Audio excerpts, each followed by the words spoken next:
John Calvin on Psalm 139, verses 1 through 10. O Lord, thou hast searched me and known me. Thou knowest my downsitting and mine uprising. Thou understandest my thought afar off.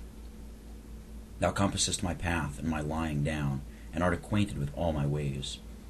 For there is not a word in my tongue, but lo, O Lord, thou knowest it altogether. Thou hast beset me behind and before, and laid thine hand upon me. Such knowledge is too wonderful for me. It is high, I cannot attain unto it. Whither shall I go from thy spirit? Or whither shall I flee from thy presence? If I ascend up into heaven, thou art there. If I make my bed in hell, behold, thou art there.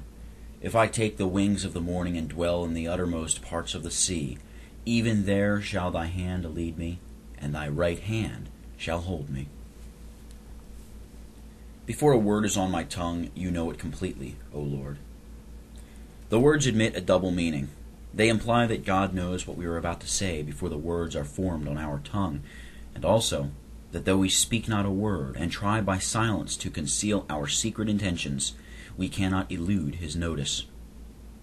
The idea meant to be conveyed is that while the tongue is the index of thought to man, being the great medium of communication, God, who knows the heart, is independent of words. The innermost recesses of our spirit stand present to his view. Such knowledge is too wonderful for me, too lofty for me to attain. It is foolish to measure God's knowledge by our own, when his knowledge rises prodigiously above us. Many, when they hear God spoken of, conceive of him as like unto themselves, and such presumption is most condemnable. Very commonly they will not allow his knowledge to be greater than what comes up to their own apprehensions of things. David, on the contrary, confesses it to be beyond his comprehension, virtually declaring that words could not express this truth of the absoluteness with which all things stand patent to the eye of God, this being a knowledge having neither bound nor measure, so that he could only contemplate the extent of it with conscious imbecility. Where can I go from your spirit? Where can I flee from your presence? By the Spirit of God, we are not here, as in several other parts of Scripture, to conceive of his power merely, but his understanding and knowledge. In man, the Spirit is the seat of intelligence, and so it is here in reference to God.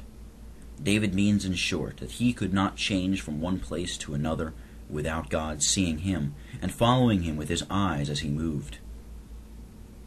Even there your hand will guide me, your right hand will hold me fast. Though one should fly with the speed of light, he could find no recess where he would be beyond the reach of divine power. For by hand we are to understand power, and the assertion is to the effect that should man attempt to withdraw from the observation of God, it were easy for him to arrest and draw back the fugitive.